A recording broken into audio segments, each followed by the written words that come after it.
Holy smokes. Hey, everybody, welcome and join us in our kitchen on this Sunday. Chris, say hi. How's it going? We're going to make beef stew. Well, Chris is going to make beef stew, and we have the privilege of joining him for this snowy day, just doing an Instapot beef stew. Chris is a culinary trained chef, so what a treat that we get to just see how he kind of does things and walk through that together. So I'm gonna turn my screen here and I'll kind of show you what's going on in our kitchen. Feel free to note in the chat if you have questions along the way, and we'll get started here. All right, so we're making beef stew. Basically, it's beef, carrots, onions, potatoes, garlic, some seasoning, and then most of the time beef stew is made with a ruse, which is butter and flour. We do an alternative method, which is basically we use a whole grain. In this case, we're using barley. You can use barley, you can use farro. Because it's done in the pressure cooker, basically it explodes and you get this really nice starchy stew, and it's not loaded with a roux. So the beef we're using is a top round. Basically, I look for the cheapest cut of beef that I can find. Usually about 2.5 pounds, and that usually feeds 4 to 6 people. And then we have our carrots, tomatoes, onion, 3 little cloves of garlic, a little tomato paste. We'll use a little bit of beef bouillon for flavoring, and then I use these 2 seasonings. It's a Kinder's salt, pepper, garlic seasoning. Really come to enjoy. It's really good with steaks, chicken. And then my other go-to is Montreal chicken seasoning. It has a little bit of an orange zest in it, which kind of brightens up in almost anything. So we're gonna go ahead and get started. We're gonna cube this up, and then we're gonna cut all of our mise en place and all the stuff, and we'll go from there. What kind of cut is that? This is a beef top round. So I like to clean up all this fat that's on the top. It's not necessary because it's going to be braised for so long. I just like to have I'd rather not cook it down and have it break down. I'd rather just clean it all up. So you can see there's some interior muscle here that I just trying to get some of this gunky stuff out of here.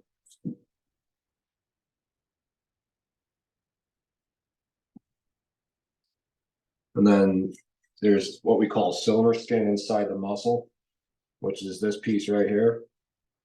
And that is what you normally will find that makes it beef chewy in a stew.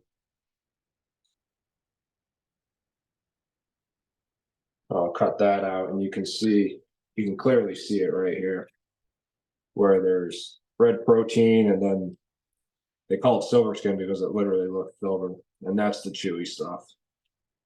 So I'll try to cut all this out as much as possible. Doesn't have to be perfect, just the majority of it.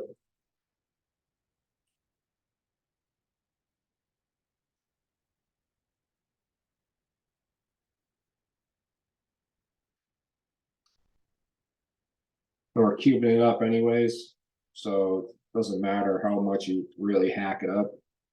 You can see the interior, there's some blood vessels that are in here. That also is chewy, and it's just kind of a weird mouthfeel when you have stew.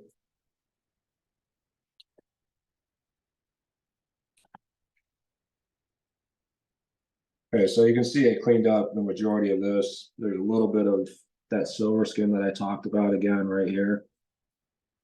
Just try to get the knife underneath it. So that's clean. Look at this. All I'm doing is looking for the thicker portions of fat that I can clean up and just get rid of. For someone that isn't as skilled in this yet, what about the beef that's already cut? You can get the cube beef as well. And honestly, you don't even need to a lot of this you really don't need to do. You can, I just like doing it because it's going in a pressure cooker. The less fat that's in there, most of the time when you make beef stew, it stays in the oven for hours and hours and hours and hours. And when that happens, all this kind of melts away and you don't have to worry about it. That's why beef stew, the beef is so tender when you do it in the oven. When you do it in a pressure cooker, we try to get rid of some of this stuff. So because of the shorter amount of time, the fat isn't going to melt more or less like it would in the oven. So we try to get some of this off. And if you get the outside fat off of it, that's really all you need to do. I just get a little excessive with how I do it. I've been doing it for years, so. All right, so you can see it's all kind of cleaned up. I took the top off. I took this apart. You can still see there's some silver skin there, but not too worried about it. Same thing here. There's still a little bit of fat and some other stuff on here, but nothing we're going to worry about. All we're going to do is cube it up.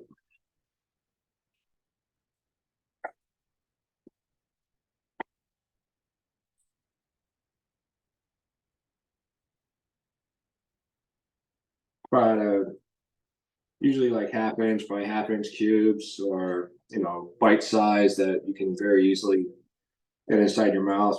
The beef will shrink a little bit when it cooks, but not too much. So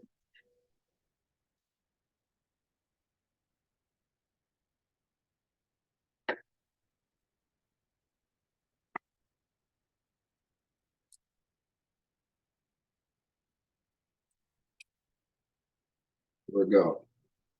Cubes of beef.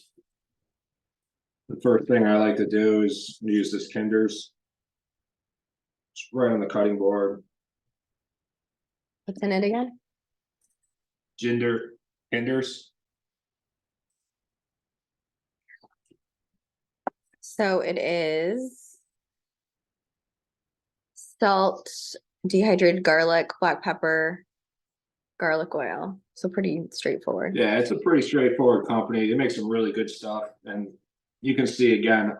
I used the Kinder's first because it has the pepper in it, has the garlic in it, which is really nice. It's dehydrated, so it's not going to burn on you. And then you'll see again. I put more salt on here.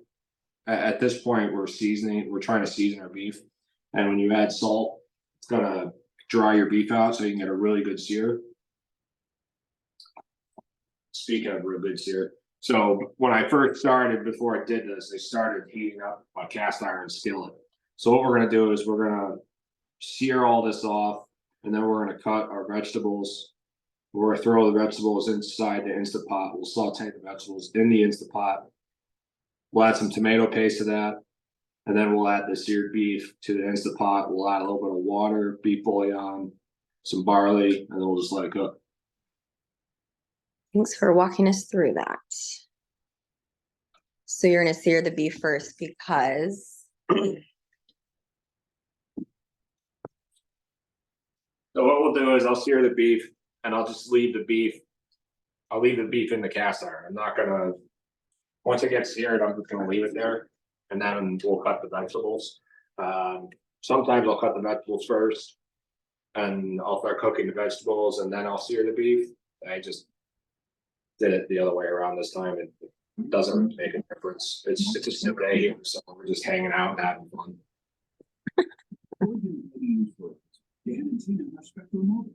can you just mute yourself if you're joining us, please?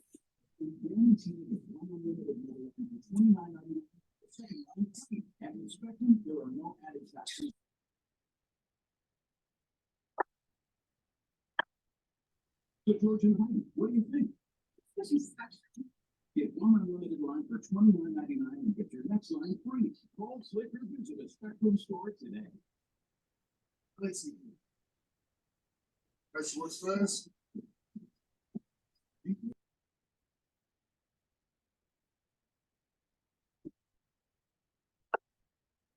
So you'll see I have the beef in there. It's on high heat. It's in a cast iron. Cast iron skillets are one of my favorites. That pan I probably use every single day when I cook here. Just reliable, dirty, it holds the heat really well. And you can see I threw the beef in there and I'm really not touching the beef. I'm really trying to get really good color on the beef. And in order to do that, you kind of let it sit there for a minute or two. And so the beef caramelizes. So what we're trying to do is we're trying to caramelize protein, which is called the Maillard reaction. And you can see like it's not caramelized, so we're just gonna let it hang out on there, on all the moisture, get out of the beef, so we can actually really caramelize the protein. And while that's going on, I'm gonna start peeling some carrots. I guess I could have done that beforehand, huh? Yeah. So what vegetables are you using? So today I'm gonna use red bliss potatoes, lots of carrots. I'm using almost 5 pounds worth of carrots, 1 onion, garlic. I'll also put parsnip in here. I'll use turnips. I use rutabaga, butternut squash. I mean, you can add any root vegetable you want. Stay away from Idaho potatoes. Idaho potatoes you'll get mashed potatoes. They won't hold up, or sweet potatoes. Sweet potatoes just don't have the structure to hold up in a pressure cooker, and you just get mashed potatoes. Red bliss are nice potatoes because they'll stay together, and you'll still have a whole potato at the end of it. Or you can use Yukon Gold potatoes. Those are red bliss. The little mini ones. And then why do you like to use barley? Barley's good grain. You can boil it and it'll stay in its structure, or you can do what we're doing, and because it's got so much starch in it, by the time we cook everything and really cook it out, the starch will explode, and you'll get a really nice starchy stew, almost like a risotto. And that is what will make the consistency that we're looking for when it comes to this stew, rather than using like cornstarch or butter and flour as a root.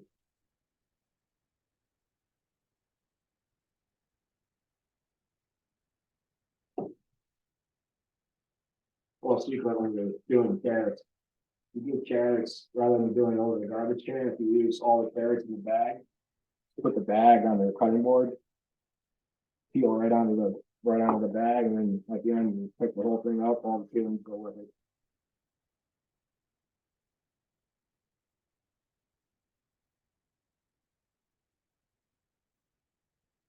And you definitely cut beef first on there, and you cleaned it, but probably not well. And your theory is that you're cooking everything at a high enough temperature that Yeah, if these vegetables were being cooked separately, and we were to say this is going to be a carrot that we're going to eat separately, I normally would switch a cutting board, but because everything's being tossed into one thing, and the carrots are being cooked with the beef's being cooked to above 165, it's going to be held in a crock pot for 3 hours. There's no need to be worried about cross-contamination. Now, if I go to make broccoli or steamed broccoli, then yes, then you switch your cutting board or you clean it off and get it all set. All right, I'm gonna cut this onion as well. Yeah, I'm just using this bag as like a mini trash can. and that's the Vidalia The yellow onion. yellow. You can use a Vidalia onion, you can use white Spanish onions. Don't use red onions. They're a little too sweet for this. As you can see. That didn't work very well. Everything goes into the sink. All right, back to the beef. Here you see it. Nice caramelization on the beef, so we're just giving a quick little stir. See more moisture that comes out, but that's okay. And then we're gonna let it sit again.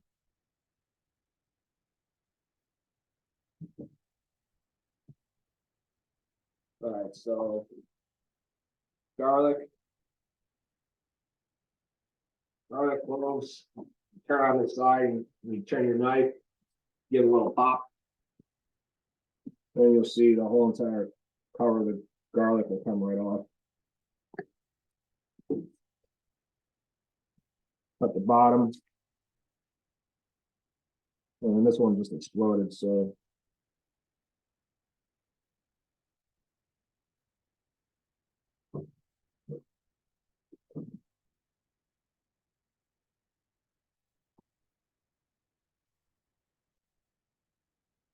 Doing a rough cut on that, not really.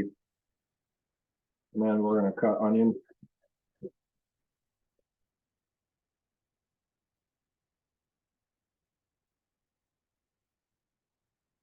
Doesn't need to be perfect cut. It's see, you almost want it not perfect. Give it that rustic look to it. Make sure that you don't have like a, quarter of an onion in there, so. There's that, so that's the onions and garlic. We're gonna turn the Instant Pot on the saute. It says Add- 30, it's hard to see, 30 minutes and then. We're gonna add a little bit of safflower oil. It's the only oil we use in the house besides extra virgin olive oil. The reason for that, it's got a really high smoking temperature. So when you go to sear, like what we're doing the beef, you can really crank it. And you can get a nice sear. The hotter the oil, the better you're gonna get a sear on things, especially when it comes to fish, chicken. It's a neutral oil, so it doesn't have any flavor. So if you're making a pesto or you're making any vinaigrette, you're not transferring the flavor of the oil into what you're making. It's just a very neutral oil. All right, so I'm gonna cut carrots. The carrots are gonna go in first. We're gonna saute the carrots in the Instant Pot probably about 3 minutes or so, and then we'll add the onions. We'll add tomato paste. We'll stir it up. By the time that's all done, the beef will be ready to be added, and we'll go from there.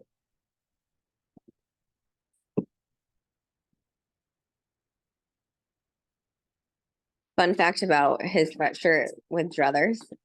So Chris was the chef at Druthers how many years ago? Let's see, I met you, we've been married 8 years. 9, so probably 11 years ago. 11 years ago, right when they opened in Saratoga Springs in New York. He was one of the chefs that started there, and I was a server there, and that's where we met.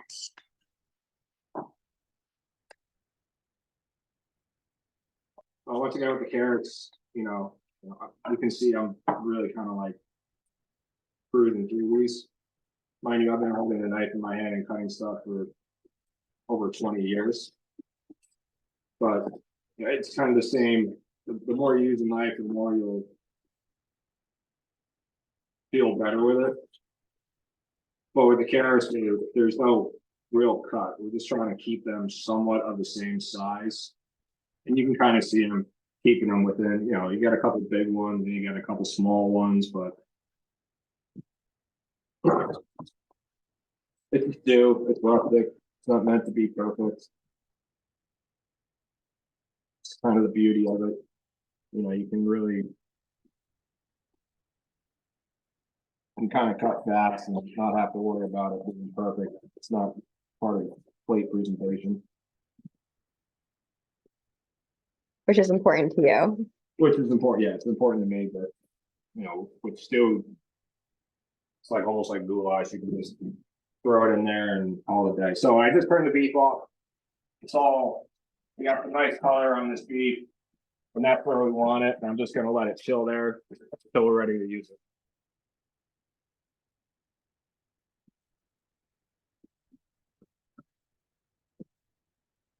Oh. Carrots go in.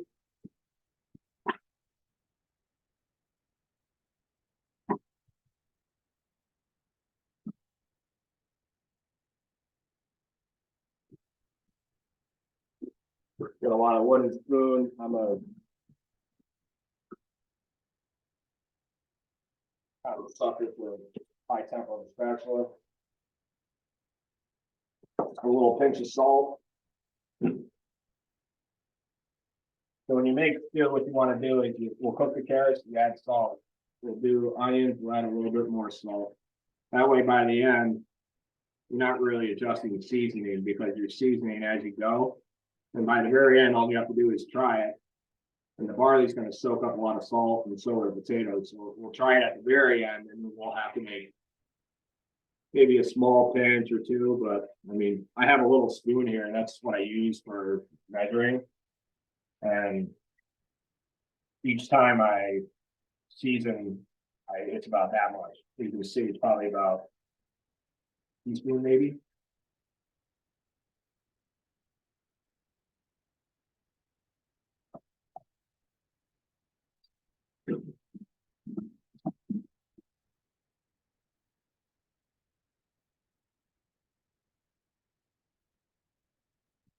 So this is gonna cook for about another minute or two. While we're doing that, I'm gonna measure out barley. For this, we're gonna use about a cup of barley.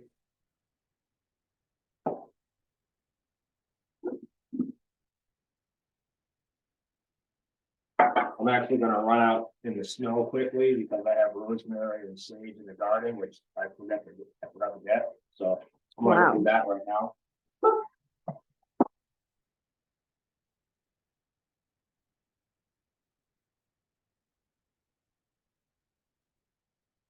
I'm still here.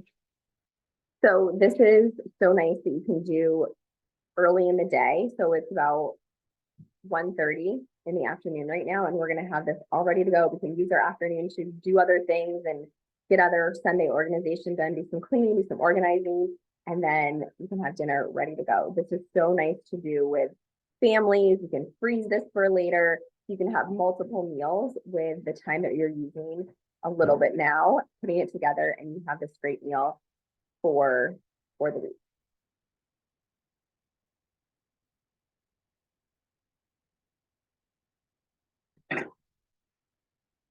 No, I was kidding. That stage. So we have fresh sage and rosemary and thyme actually in the garden. We never picked it, we just left it there because it's kind of dried out itself when it's still fall. But we just go out there, rosemary's still good, still really aromatic. Sage, same thing. So we'll pick some of the sage, we'll throw it in there. Sage has some really good healing properties. And it's also just, when it comes to stew, you take a sage, you think turkey gravy and turkey and beef stew. Or butternut squash stew. So you can see the carrots start to turn color a little bit.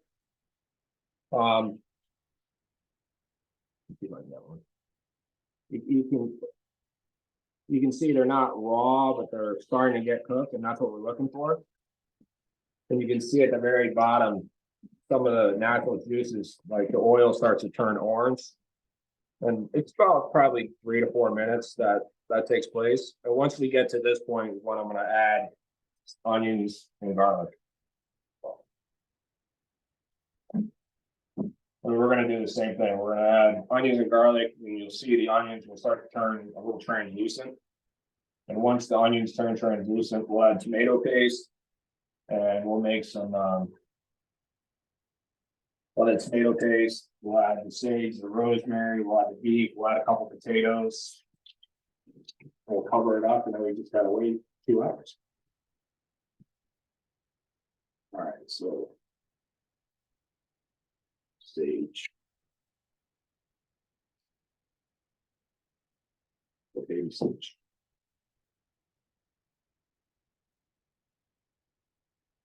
I just take the sage right off. The rosemary, I'm not even gonna pick it. I'm just gonna throw it in like that. It's easy to find a twig. The sage I'll just quickly. Well, once again, it doesn't need to be perfect. We'll just give it a quick little chop.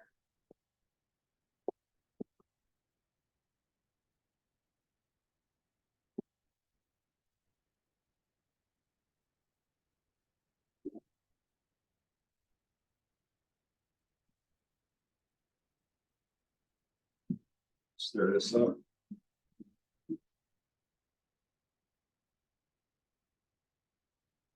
Once again, seasoning as we go, so just a little pinch of salt. This will cook a little bit. And once we get those onions translucent, we'll add all the rest of the stuff. So we're using baby bliss potatoes. I think this is 3 pounds. So this is a 5-pound bag. We're gonna use maybe half of it.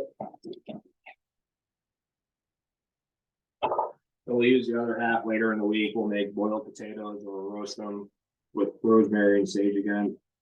And all we're gonna do with these is just gonna cut them in half.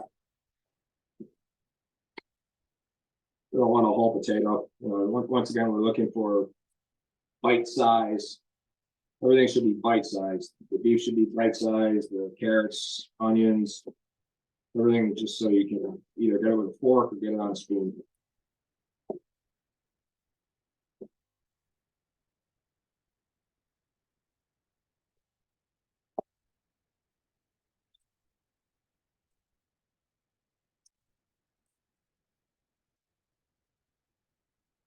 There's that.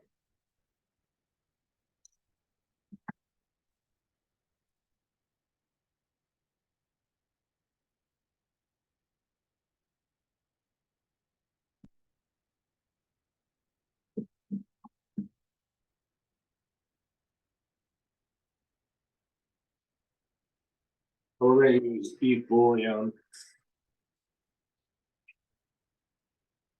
I like to take my beef bouillon and get warm water. We're gonna probably use, I already guess, probably 2 cups. And why do you like this one? So there's different types of bouillon. There's stuff that comes in a can. That's just beef product. I'm not measuring this because the inside of my bowl has actual measurements in here. So I just go to the line, and this is half a quart. So a quart's 32 ounces, which means I have about 16 ounces of liquid in here, which is about 2 cups. Each cup is about 8 ounces. I like this bouillon because you can change how strong it is, and you're not relying on a company or a cube. The cubes tend to be really salty, and you're trusting that they break down easy. This is a pretty all natural product. The ingredients is roasted beef with beef stock, salt, sugar, and barley extract. It's a pretty this product in general, better than bouillon. They have chicken, caramelized onion, garlic. They're all really great. And when you're making gravies, stews, rice, I'll make jasmine rice, and I'll put a teaspoon of chicken bouillon into the rice. Just easy flavoring, and anything tastes better than water.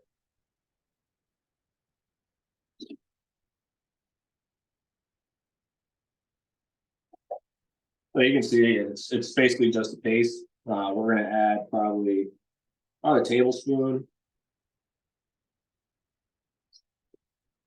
With your measuring whisk. With my measuring whisk.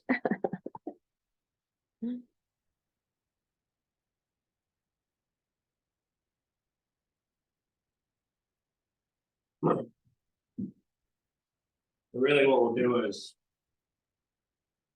just try it. If you've had chicken noodle soup, you know what it should taste like chicken noodle soup, but beef. And if it tastes like chicken noodle soup or beefy, that's what we're going for.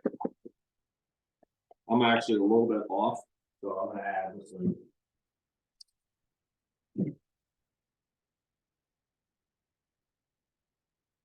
Just gonna add a little bit more to this.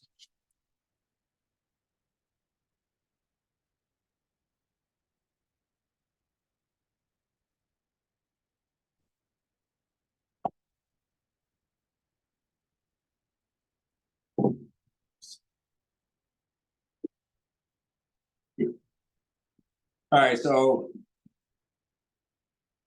You can see in here, some of the onions are starting to turn a little translucent, which is what we're looking for. I'm gonna add tomato paste. When I make beef stew, I use this tube of tomato paste. I don't like the cans because the cans, you only use tomato paste for like 5 or 6 things. And it's kind of a pain in the neck to store in a can. So these tubes are just like toothpaste, easy to use. Each tube is about 4 ounces. Each time I make this recipe, I use about 2 ounces. So I can buy a tube of tomato paste and basically make 2 stews out. And it's really the only thing I use tomato paste for. I don't think I use it for anything else. So you're gonna use the rest of the tube for this? Yeah. And it's just when you get it, you'll see it comes. It's like there's like a little dimple in here. You push it in, and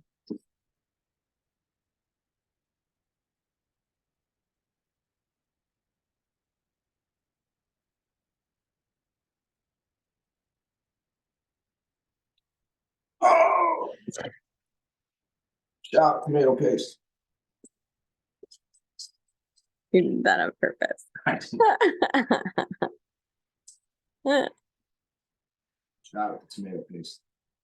All right, so we have the tomato paste in there. What we're gonna do is we're just gonna really mix it up, really get all the carrots, all the onions, really coat everything.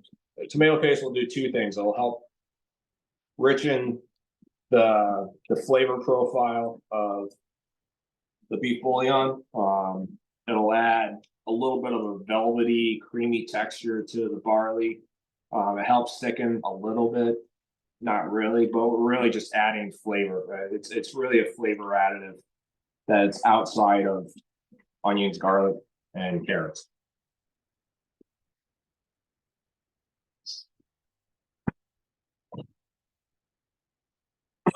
We're just gonna let this cook a little bit. Some of the moisture from the onions has come out, so we're just.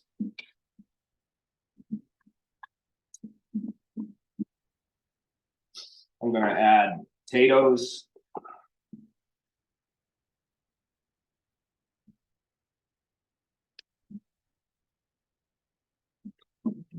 Try to get them covered with the tomato paste as well.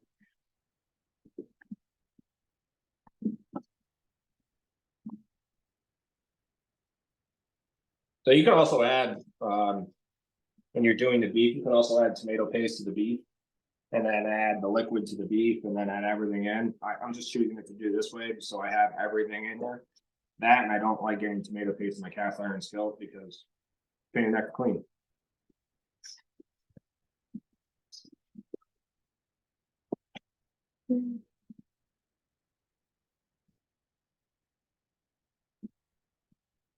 All right, so that's cooking. We're gonna add a cup of barley.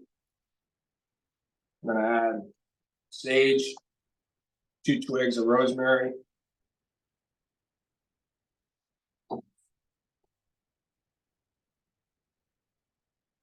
I'm just heating up the beef one more time because I'm sure some of it's like sticking to the pan. So I'm trying to get it heated so it'll release from the pan a little bit easier. And then for a spatula, we're gonna scrape everything out of the cast iron right into this. So as I'm doing this, I can already start to smell the rosemary, the sage, with a combination of the tomato paste that's really starting to cook in, which is exactly what you want. You want to be able to, once you start smelling those aromas, the oils from the herbs are being released, and at the end you're gonna have a spectacular soup.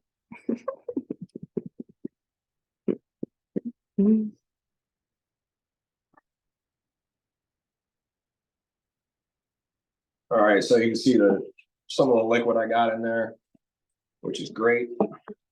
Oh, rubber spatula, all this good stuff in here. You could take red wine and you could deglaze this if you wanted to. Most of the time, I just reserve the red wine for a glass and drinking with my wife. It's a little early to be opening red wine. And we're just mixing it all in, getting the beef in there. All right, so here we are. We have we've done all the seasoning already, so we don't need to worry about seasoning anything. Because we've been seasoning as we go. So at this point, we've been on saute with the Instapot the whole entire time. So at this point, what we're gonna do, we have everything in there mixed up. We're gonna cancel and turn it off, and you'll see it will go to off. And then there's this magical button, meat and stew. It's about 90 minutes. You can adjust in ours where we want it. 90 minutes seems to be like the perfect time for this. And then once it goes after 90 minutes, it'll act as a crock pot and just keep it warm. So we're gonna add 2 cups of liquid.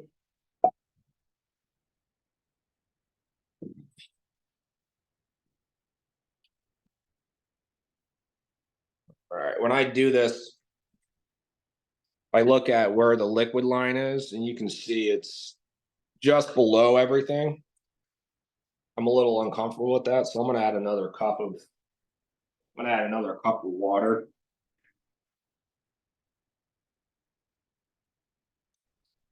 There we go.